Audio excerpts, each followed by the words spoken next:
We're delighted to have J.M. Wong with us here to share their research. After I introduce J.M., he'll speak for about 30 minutes, then we'll have time for Q&A. So a brief intro. J.M. Wong is a queer child of the Chinese diaspora, living on Duwamish lands in Seattle via Malaysia, Singapore, myself, and many cities in between. They are a healthcare worker, community organizer, researcher, and writer. They do grassroots organizing with the Massage Parlor Outreach Project and are the organizing director for Puget Sound SAGE. JM has previously done some important research here at the Ethnic Studies Library on the Equality Society and is now back for a week conducting further research in the archives. We're very fortunate to hear about this work in progress. Welcome, JM.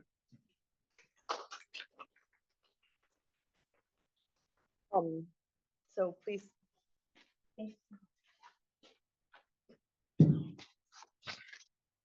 Hi, everyone. Thank you for being here. Yeah, so I want to do a quick intro of myself. So I'm JM. Thank you for the introduction. I organize with workers, residents, community members in Seattle, Chinatown International District. And I'm here to study Pingshe, which is the Equality Society, because I'm curious about the lessons from San Francisco Chinatown, which has historically been the nucleus and heart of like Chinese diasporic community for a long time, right? So my sharing today is about lessons learned from Ray Jones and the Pingshe Collective, which was a Transpacific anarchist collective that existed in San Francisco Chinatown from 1925 onwards. Pingshe was an offshoot of anarchist formations in mainland China as well, with the most prominent writer, with one of the most prominent writer and organizers called Ba Jin. Ba Jin is a pseudonym for a guy called Chen Feigan, whose his pseudonym was named after Bakunin and Kropotkin, two really important anarchist figures from the 20th century. So before I start, I want to thank a few people. I want to thank Sina, Mia, the Asian American Resource Center, Deborah, Katie, for your generosity and work finding resources for me to come and make it so comfortable, and also Max on the tech. And then the librarians at the Ethnic Studies Library for preserving the materials and giving us a space to communicate and learn from the past. It's really valuable.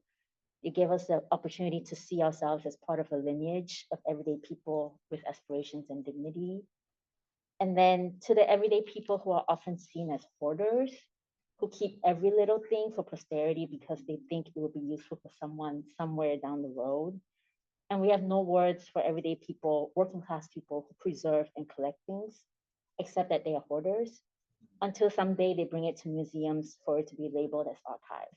So I'm really grateful for Him Mak Lai, who's up here, who's low-key a hoarder, but you know, gave me this time.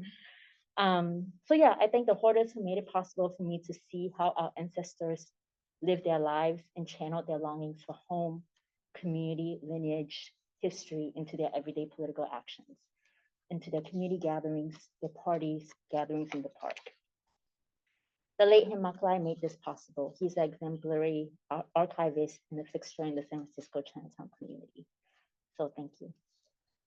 So I've only been here since Tuesday, but the feeling I had the last few days being in these archives is that I was communicating with the ancestors.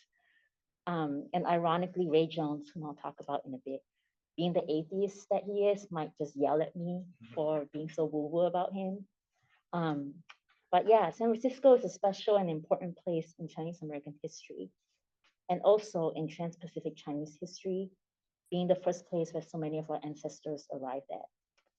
And there's been so much written about San Francisco proper, and I'm grateful for that.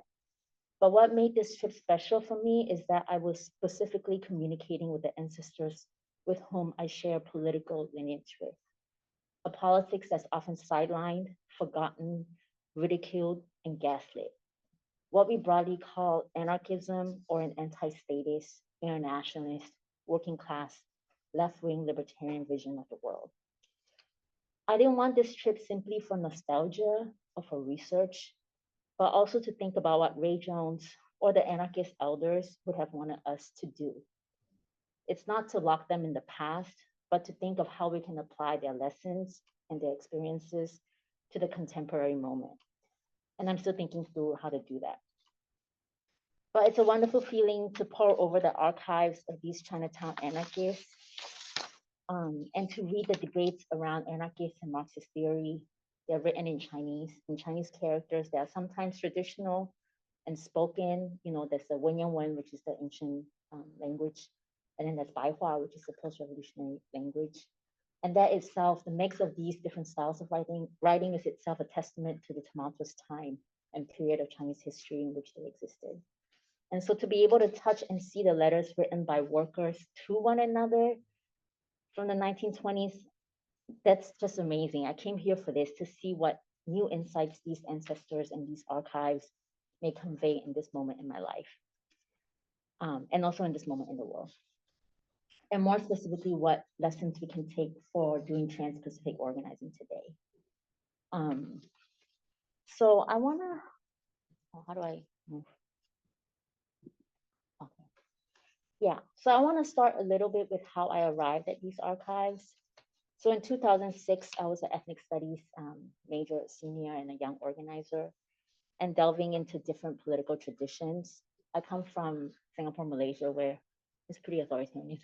So we didn't have a lot of political outlet. The moment I got out, I'm like, I'm gonna learn about everything, right?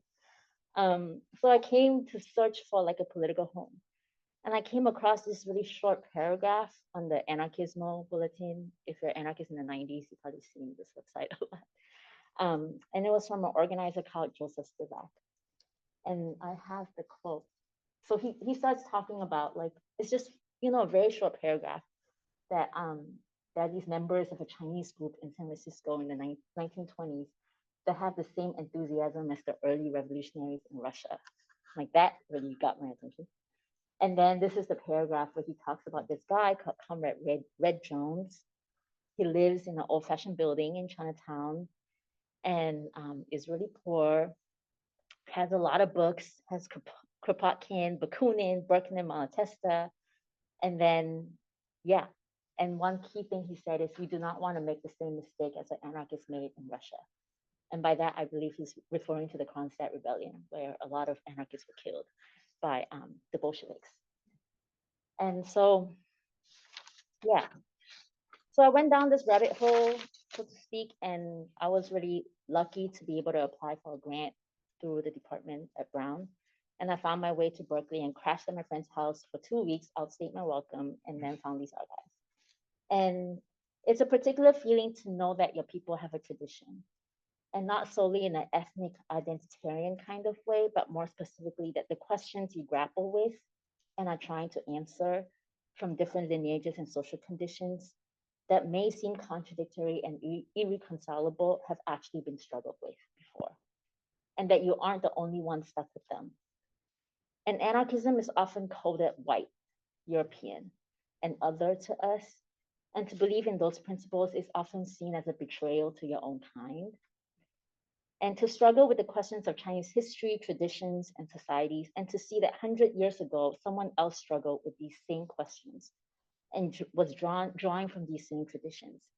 And they did not just read about Emma Goldman or Kropotkin or read about the Haymarket people, but they were actually communicating, exchanging ideas, and contributing to a particular articulation of how these histories can be relevant to a Chinese reality, and specifically to a Chinatown reality that really touches on the questions of diaspora and home.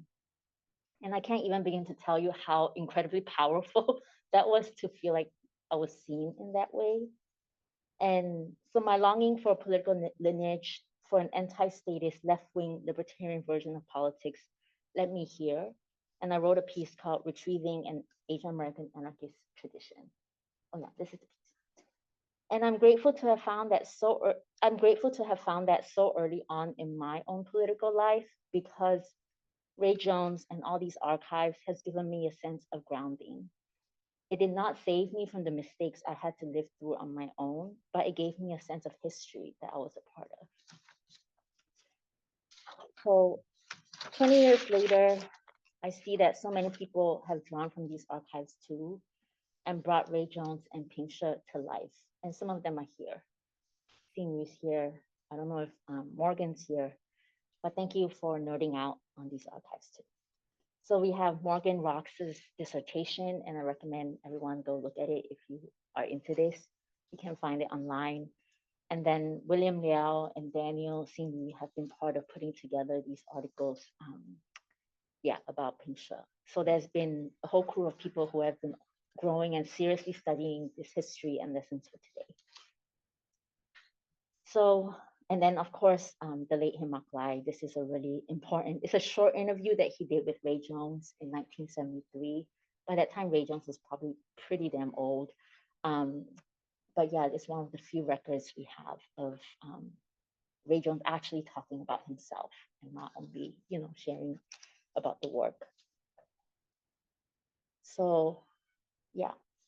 So when I think of Ray Jones' work, I want to think about the kind of organizational forms that support and promote political diasporic organizing, that is not centrist, that's not vanguardist or party oriented, that meets also the particularity of migratory communities in Chinatown, that loves the homeland but is not nationalist. And Ray Jones' experiences offer a good case study. And he's by no means perfect because there are a lot of questions I have. I wish I could talk to him, but that's one of the few examples we have of how this was done. So yeah, this is, I'll talk a little bit about Ray Jones and his politics, the little bit I know about 1920 San Francisco Chinatown, and then some organizational traits that I'm seeing from his work and that I'm really thinking for my own organizing in Seattle Chinatown International District. So yeah, a little bit about Ray Jones and his politics. You see here, this pamphlet is called Anarchist, Intro to Anarchism. It's written by Shi Fu, who was a really well-known anarchist thinker in China in the 1920s. And then he has, that's a flyer that doesn't show, but I show two flyers here. One is a flyer, an agitational flyer around support for garment workers in Chinatown who went on strike in 1938. And I think it's a travesty we don't talk about it more often, that Chinatown women went on strike for 15 weeks. Like, that's a significant long strike, but yeah, we don't hear that often.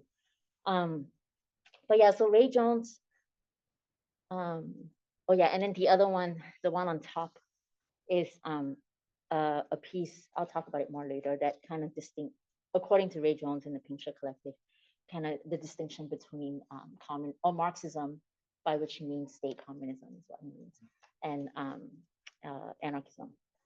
So Ray Jones, he worked in the Bay Area most of his life, and he's known to have been a sewing machine operator. Also worked as a farm worker in San Jose. He was picking fruits, packing fruits. And this is a lot from what the interview with Himak Lai, and also I think Morgan Rox also writes about this.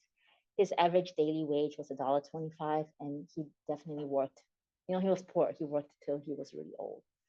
I would say his role in this scene, he's primarily a propagandist, published and distributed newsletters and papers.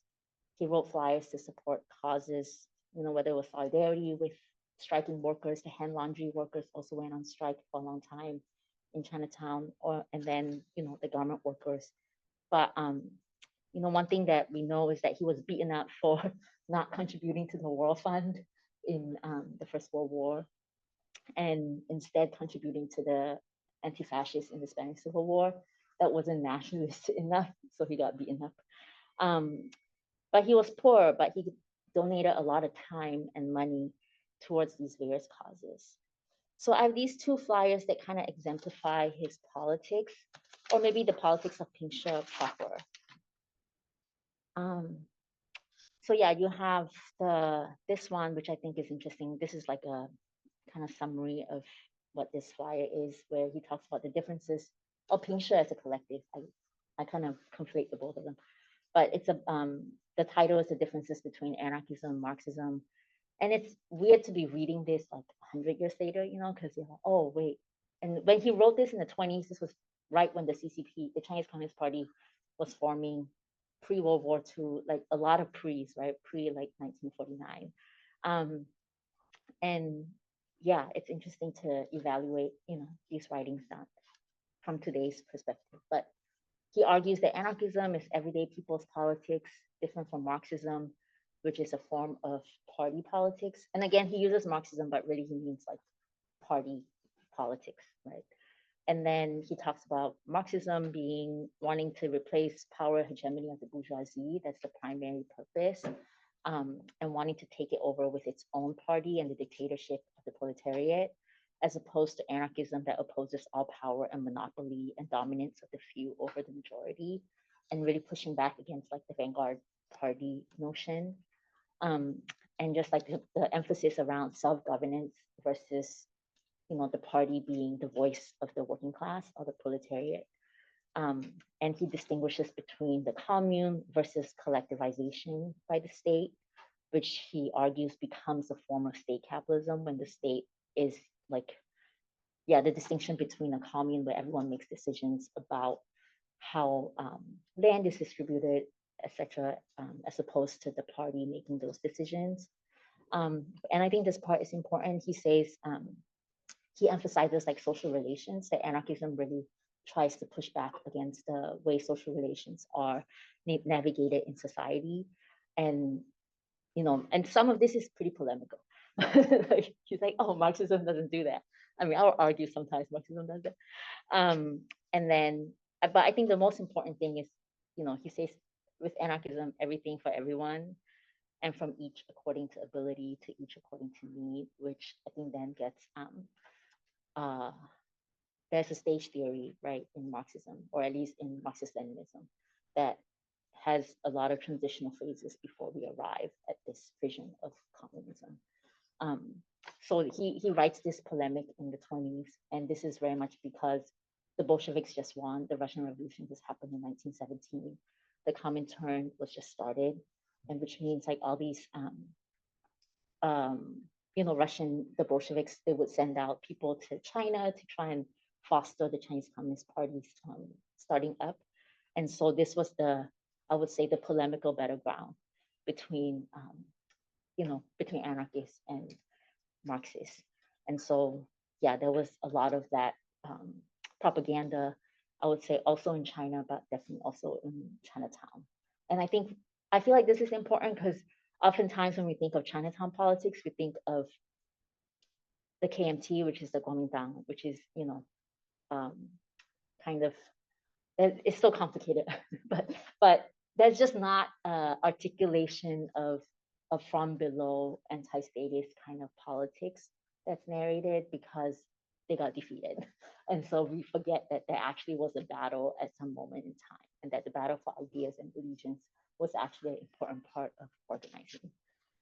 And then this other flyer is about the National Dollar Store strike in 1938, which is the Zhongxin factory.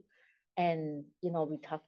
This woman, Colleen, like she was one of the workers in the garment factory. And this is interesting because from what I read, initially a lot of the garment workers were men in Chinatown, and then they got displaced, and because it was easier to exploit women, I think, at the time, honestly. And through piecework, there was a lot of women who were hired to take over men's roles in the garment factories. And at this time, I think it was really meaningful that you have the ILGWU, the International Ladies Garment Workers Union, and one of their main organizers, Rose Pasoda, who was actually an anarchist feminist. And I don't think she's also recognized as such today, but just looking at the archives, Ray Jones was in community with her and apparently introduced her to these Chinatown garment workers. And from there, you have, a lot of organizing happened, I'm sure, but then it led to these like 15-week strike. And, I don't think Ray Jones is someone who's super pro like union bureaucracy. And especially at this time, this is after the New Deal in the 1920s, where there is this notion of the labor harmony agreement. So labor and capital would, the state, Roosevelt really encouraged the formation or supported the formation of unions, right? But some will argue that it took a lot of teeth out of the autonomy of worker struggles, because now solidarity strikes were banned, and you had to strike only when your contract was up for negotiation. So that was the strike is kind of the weapon of the working class, right? To be able to go on strike for each other was how you helped each other get the demands that you needed. But with the New Deal, that was something that was a concession that was given in exchange for the legalization of unions. So I imagine Ray Jones at that time would have been very critical of that, but he was also not sectarian, right? He was still supporting these strikes because it was Chinatown women who were part of it. So anyway, this is just like a little kind of excerpt around him. And yeah, some things I learned from, Morgan Rock's research is that um, prior to Pingshe was, they made a distinction between worker organizing and kind of propaganda work.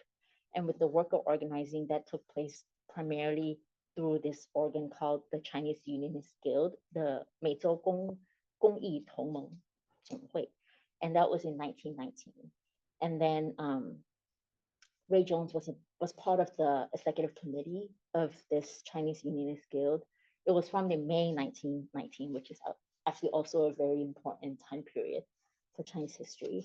And it brought together a variety of workers, mainly garment workers, which at this point was probably majority men. And they went on strike as well at different times. And they had a set of initial demands of like a 9-hour workday and time and a half, double time on the weekend, and employer contributions to insurances and workplace industries.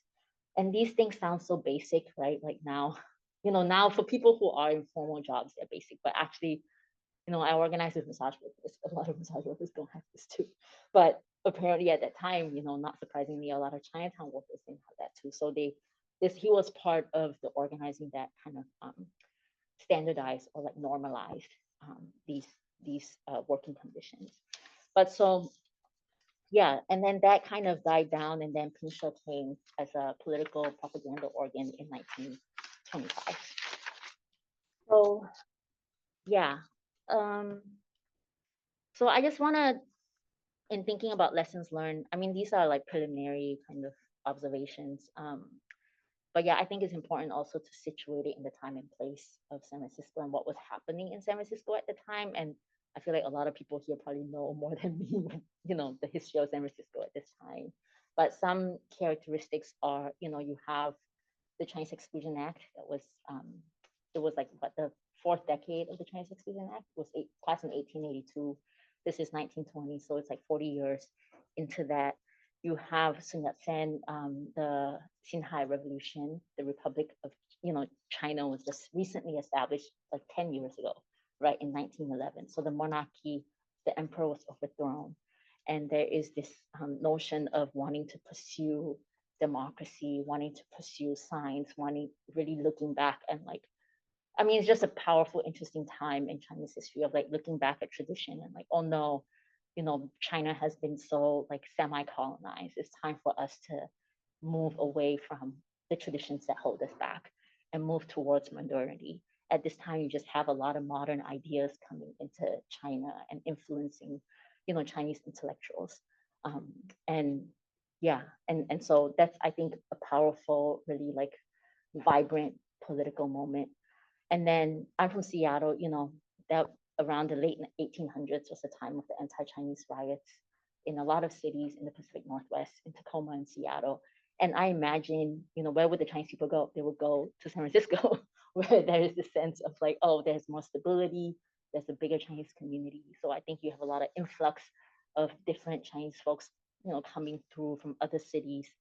And then you have the earthquake that happened in 1906, so the rise of the paper suns was this period. So I think, and then you have the plague, right, the bubonic plague that happened in 1910, and these quarantining of Chinese workers in Chinatown.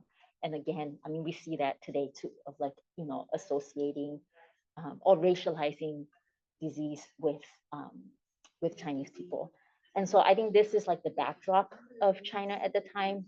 And then you just have like a lot of folks who are also criminalized, right? And cast out from quote unquote dominant society, dominant American society, and like low key, like Chinatown becoming some kind of an enclave. You have a lot of transient workers coming in and out at this time, right? People are looking for work. You have, just like a lot of informal work, like that. This is a time of a lot of labor organizing happening as well. But the question of, you have this entire enclave of, neighborhoods where people are excluded from these, like, quote unquote, white working class gains. So I just I'm trying to think, like, what was it like to organize in that moment? What were the questions of the working class in San Francisco Chinatown in that moment? I think today, and what are the similarities to today, right? And today we have, a lot of, I'm not sure if folks have been following, but in the last 2 years, there's been like 20, 30,000 Chinese people crossing the southern border, which is a huge influx. And then now you have this intense anti-deportation, anti-immigrant sentiment, and a lot of targeting, I think, also of Chinese communities. So yeah, it kind of drives people to do informal work. It drives people to be transient. It drives people to kind of be isolated. And within this context, what does it mean then to have these examples of folks like Ray Jones and his organizing, right?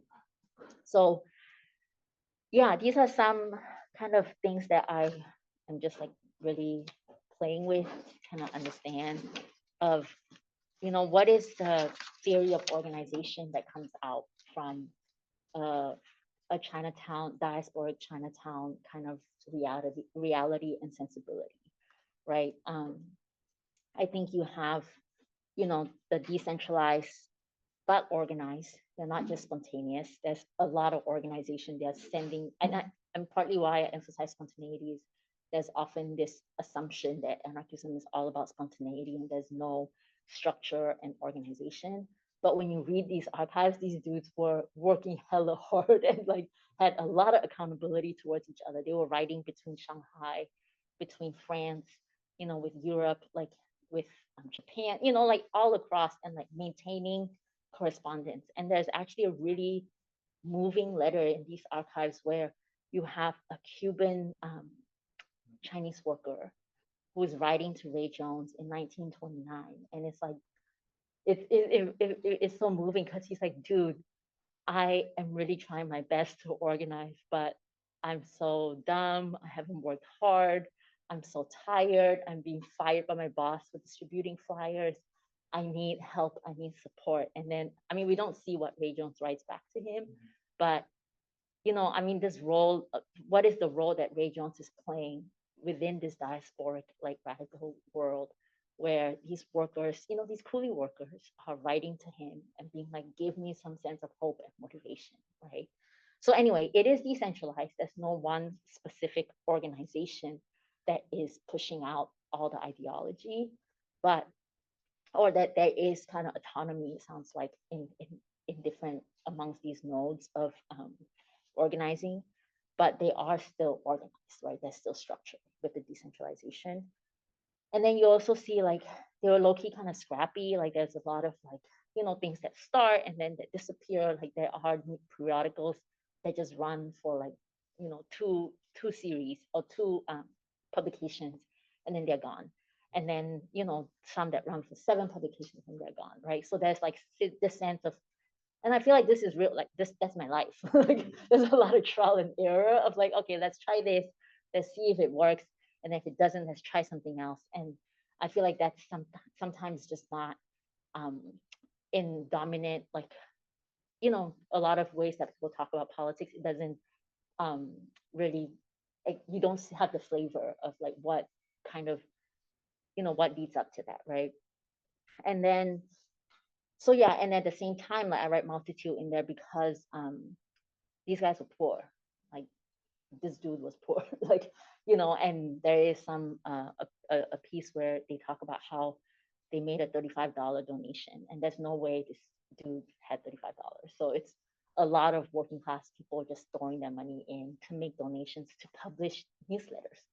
Like it really moves me to see that. And so I'm like, oh, you must have organized a lot of your homies to do this. Like there's not just like one, this is your GoFundMe for your publication, And then the other part is also, it was very relational. And Morgan Rocks talks about this notion of this like nodes, and he identifies like a lot of the centers of, it's not like the party per se, like there's no like structure or hierarchy around that, but there are like, these are the routers, these are the internet, internets in different countries, right? So you have Ray Jones, who's the internet in California, and he's the one who knows all the people, organizers in North America. And then you have Fatin, who's the internet in Shanghai and does that work there. And it's very kind of like nodal, and that's powerful because it allows these spatially distanced, geographically distanced kind of um, folks to be able to connect to each other and to have this medium of like transmission. And I would say it's a network organizational form, right? Where it's not formal, but it's not formal, but it is organized and structured. And then I think the strength then is also able to evolve with migrant transient labor patterns. Because when we think of informal labor, people go to where there's work, right? You don't have the luxury of having a union job that you're going to have a pension. And so people are moving around where they can find work. And so this idea of like, people are, oh, oh my God, I'm past my time. Okay. Anyway, so I'll go fast. And then there's the intimacy of the political home where, yeah, it's very moving. I think that's partly because these folks don't have blood family. So the politics and the relationships are really taking up their lives, right? And so the level of flexibility they have and mobility they have to move around, I think is part of that. And the level of relationship and attachment and commitment to one another, I think the political home really takes on many layers. And then I think grassroots intellectuals, that's very obvious, is, it's questionable whether Ray Jones had any kind of formal education, but he's probably self-taught. The workers he was writing with were really self-taught. These were, workers who live in SROs, in worker dorms. And then you have language access. I think their ability to speak these and live in an American world and also live in a Chinese world gave them a lot of access to like a wealth of political influences, and they were able to apply American European theory to their reality in China and to think about how what kind of hybrids come up with that. Anyway, so I'm gonna end with a few poems. So this, I'm not gonna read it, but this is Xu Lizi. Ray Jones was a poet. This is why I have a poem from him. And he's ironically, writing 90 years after Ray Jones. Xu Lizi is a Chinese worker, Foxconn worker. He makes Apple phones. He made Apple phones. And he jumped to his death in 2013. And this was a series of suicides in Shenzhen, China, which is where a lot of these phones are made. And ironically, writing 90 years after Ray Jones, Xu Lizi's poetry is also super critical of nationalism from a working class perspective, right? The last line is, I'm unfurling on the land of my ancestors into a disgraceful poem. So I think there's some, when we think of like the evaluating Ray Jones's ideas and the salience of nationalism, you have this talk back 90 years later of this worker who is also like, nationalism kind of sucks. It hasn't worked out for him. And then, yeah, I have these two last things. Ray Jones had this lino card. It's really adorable. Of he had this thing called the Library of Ray Jones, and this is his poem. I translated it, and it's very much, he's writing for future generations. You kind of have that sense. He wants us to hear about him. And yeah, he's like, to the youth of today, come read these books. And then the last poem I'll end with is this really moving piece. He, in his archives, he just has all these drafts of poems in there. And yeah, dude was just like mulling over these. And this poem in particular is so moving to me because this is such a diasporic experience of 四海为家, which is a very, Chinese term of like, the four seas are my home, right? And so the world is his home. Like it's not just rooted in one place. And he's like, my humble meals, I can have them. And it's really humble. He's a poor guy.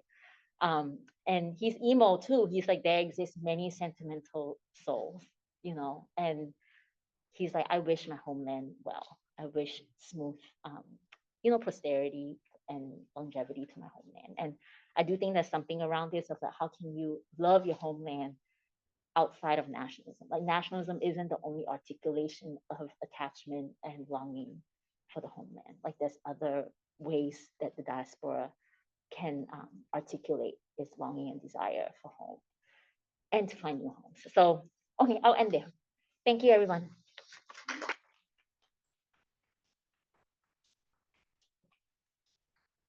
Oh, because we're gonna do Q&A. Yeah, I'm mostly gonna just let you maybe do your own Q&A.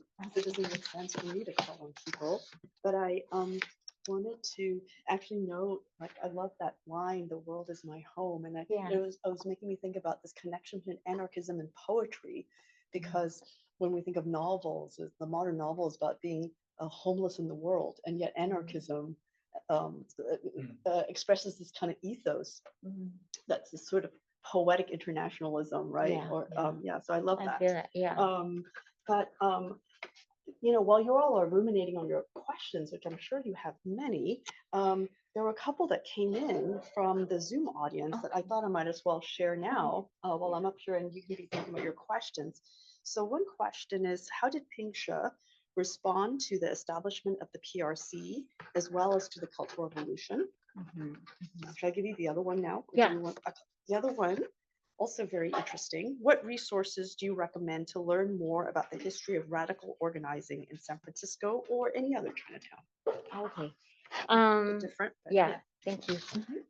Well, I think by the time the PRC came about in 1949, Pingshe wasn't an active kind of formation, like political formation. That's my understanding anyway. And I don't have anything in these archives that kind of date to that time. I mean, there are interviews that I've seen him, you know, Him Mak Lai had his interview with Ray Jones in 1973, I think, but I haven't seen anything in between that time. But I don't know if seeing you or William or other folks, if Morgan, if you might know, but I can imagine he was very excited about that. So that's just a guess. And then in terms of radical history, well, I'm not from San Francisco. I won't speak for San Francisco. I can speak for Seattle. Like there are some really dope books in Seattle about Seattle Chinatown, and we call it the Chinatown International District because of redlining. You know, it was an area where Chinese folks, Filipino folks, Black folks, Native folks, I mean the native land, and different and Japanese folks, specifically a lot of Japanese and Chinese folks in Seattle Chinatown International District. And there are a lot of books. I think Seattle on the Margins is a book that comes up to mind that really, and I don't know if she's in California, Megan Nasaka, and she writes a lot about just like the native history and the origins of that area. And our Chinatown is a lot smaller than, you know, the Chinatown here, but I think it's really rich as well. And then Building Tradition is a book that I also really like about the history of the SROs, the single resident occupancy, and like the really dynamic lives that were there, right? And I think part of, I would say like the travesty of the consolidation of Chinatowns is that we forget those are still the first stops for migrant workers and not, you know, it is important for us to think of them as like historical landmarks, but it's a living history. And how is the neighborhood still a place? Are we thinking of the neighborhood still as a place, a landing spot for new migrants, or are we, I don't know, fetishizing the history of the Chinese Exclusion Act? That was 100 years ago. So, yeah.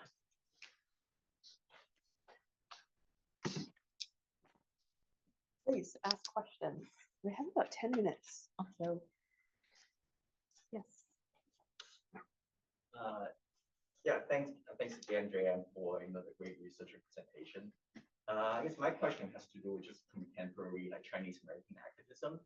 In that, personally, from just judging from my personal experience, that a lot of contemporary Chinese American activists or people who are really engaged with this sort of organizing and politics, very much I think.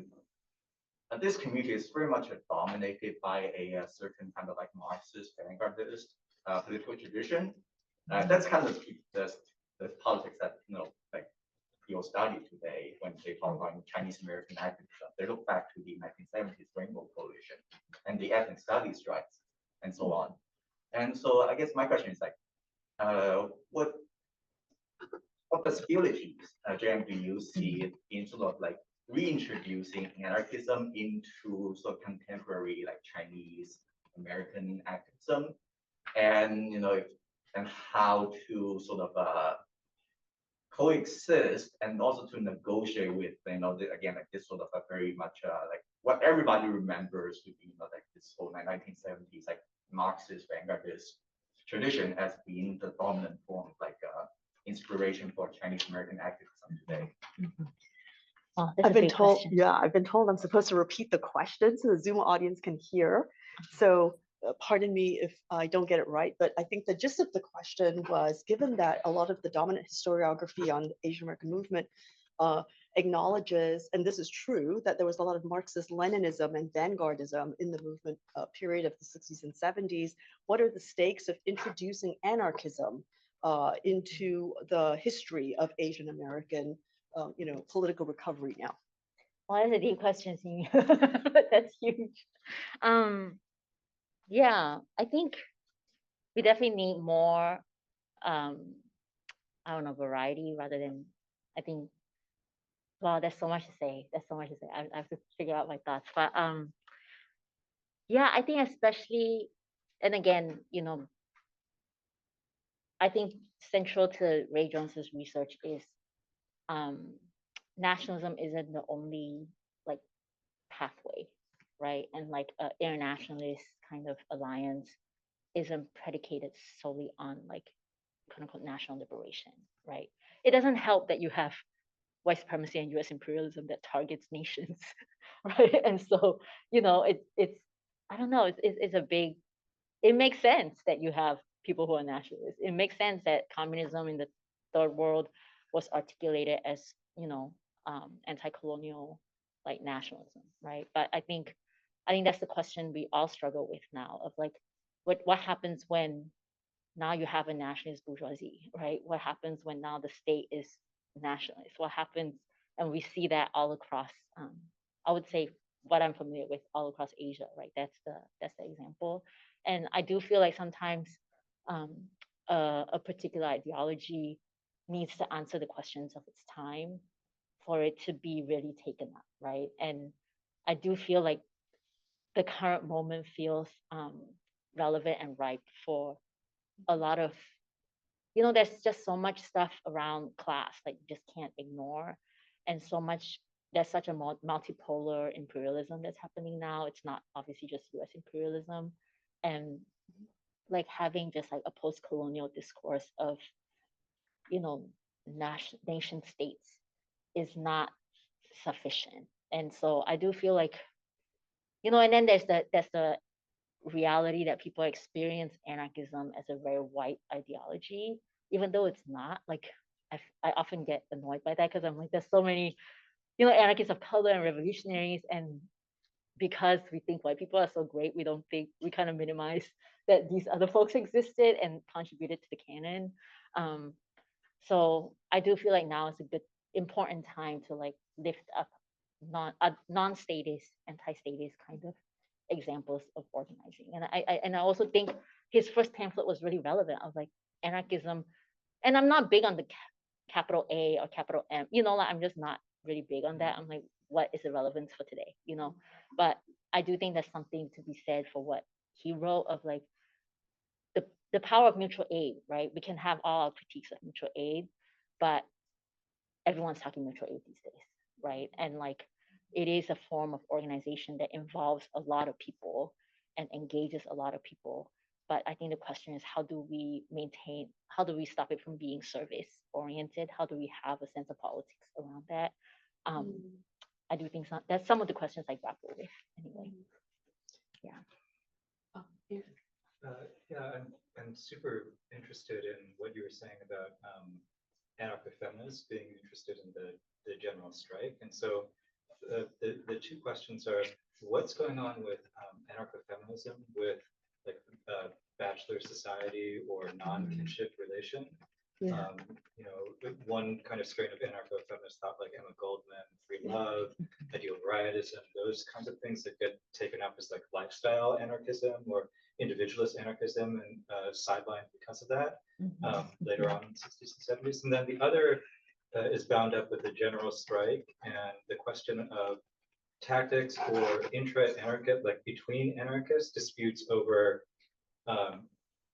participation in general strike or other techniques of direct action or even propaganda of the deed. And I'm curious what you've seen so far in terms of where people are in terms of what they think of as, you use trial and error, but what kinds of things seem like the available paths for direct action in the 1920s versus elsewhere. So one is a question about like life organization, and then the other is like, what does that mean for direct action and understanding? Sorry, unfortunately, I have to repeat that in some form for the Zoom audience. So I think the two points. One, anarcho-feminism. What does your research have to say about debates about anarcho-feminism and maybe actually as it bears upon like bachelor society and life organization at the site of the gender formation of Chinese immigrant society? One, two, intra-anarchist or maybe anarchist leftist trade unionist debates about general strike tactics. What does your research have to say about that in the 1920s? Okay, I can't say I've done a lot of research about any of this stuff, but it's like, I guess I have been in anarchist milieus, been in Marxist milieus, so I'll say like it's my own experience and my own readings over time. I do think there are so many debates within anarchism and the big A. You know, you have the wobblies, you know, you have like the syndicalists, and then you have like what you call the lifestyle anarchists. And I do think yeah, they are, and I think that's why the question is like, is the anarchist camp even like a useful category for today, right? Like who, you know, I mean, if I'm gonna go on strike, I want people who are gonna do 8 solidarity strikes and support the picket line. And I don't care at that moment whether you have free love, like please come support my, you know. And so I feel like some of that is very material and like related to like tactics and what is needed at the moment, right? And so yeah, I personally fall I'm not a syndicalist. Like, I mean, I love the IWW. It has shaped like a big part of my own political trajectory, but I do think, you know, for this day and age, it's like what is a worker, right? And like it's no longer you know, the question of wage work, formal work, informal work, those are categories that don't actually reflect the way like working life is being, or exploitation and, you know, extraction of our labor is being structured. So I'm not sure that like the union form is how like class struggle and liberation is going to be achieved, even though that in itself, I wish all workers like would organize. But I think it's just like, are we going to perpetuate the worker as an identity, right? That is like the engine for a future society that we live in. And I do think the question of from each according to ability to each according to need, like what does that look like in this day and age? Yeah, and it might surpass the categories that the early 20th century like created. So I don't know if I'm answering your question, but the stuff with anarcho-feminism, I think that's I feel like a lot of these people were probably queer and gay and probably would never write about it, or we would never hear about it, you know. But yeah, I think with Ray Jones, I mean, I was reading a letter yesterday with Sarah, and this dude is hilarious because it's like his friend, he's overhearing, like he writes a letter to his friend after hearing that he's like, I think like doing an arranged marriage, was it something like that?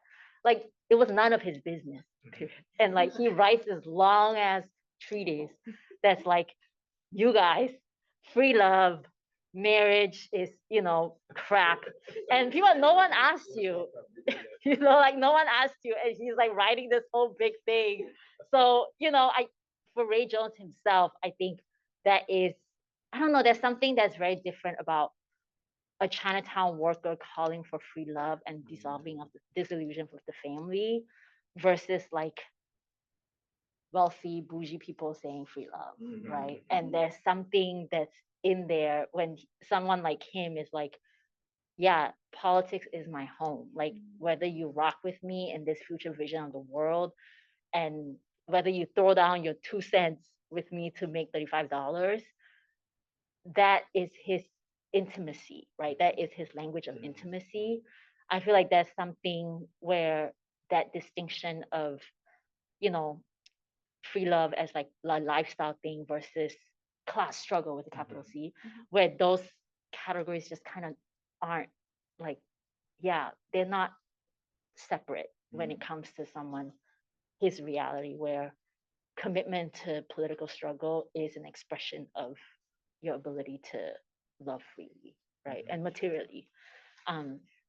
So yeah, that's at least what comes up to mind. I want to give you read out this one question that came in from a Zoom audience member. It's from Chris Chen. Hi, Chris. I'm glad you're out there. Hi, JM, says Chris Chen. Thanks so much for this talk. I've gone back many times to your Amerasia article on Pingshe. It's such a generative and important exploration of the Chinese American anarchist tradition. I'm wondering if you have any thoughts on why Pingshe and the broader anti-statist tradition has largely been excluded from official Asian American studies historiography. I think you kind of started talking about that already, but I wonder whether you wanted to get more concrete in response to that very specific question. I've never met Christian, but I've always seen Christian's name. So hi, Christian. Gotta meet him. Yeah. But I have so many feelings about this question.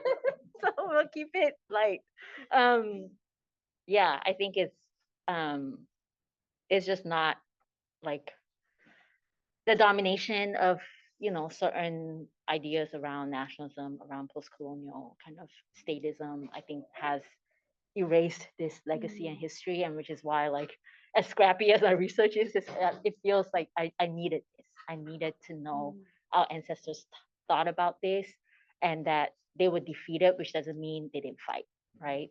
And yeah, I think, yeah, this, you know, Chinese Communist Party, I'm sure there's so many, you know, that's the old version of Kronstadt, I guess, and then a lot of the Popular Front, a lot of, you know, these left-wing, these anarchists going in to become left-wing of the party, thinking that that was like a viable way to survive politically. And again, I put it on US imperialism, I put it on white supremacy for creating these choices, these dichotomies that, you know, these revolutionaries had to like choose from, this very limited scope of options they had to choose from.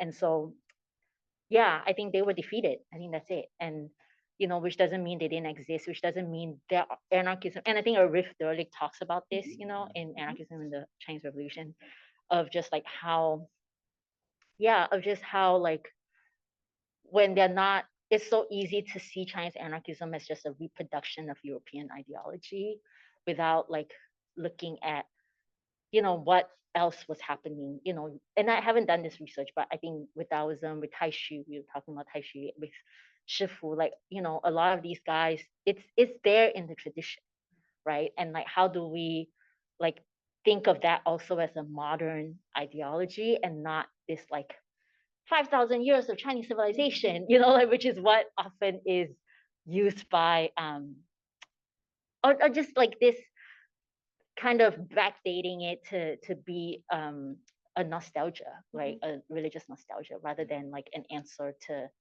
attempt to answer current contemporary problems of imperialism and, you know, class struggle. So I think I wish maybe, you know, Chris or someone can write about this, of like, how can these you know, these very creative like legacies of Chinese anarchism, what are the questions they can answer for us today?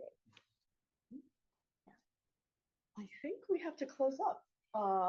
Thank you so much for coming. Thank you for a fantastic talk. I think you're in the cutting edge of extremely interesting questions and research that everyone's doing now that's very connected to the contemporary developments of our time. So I thank you so much. Awesome. Thank you so much. Thank you all.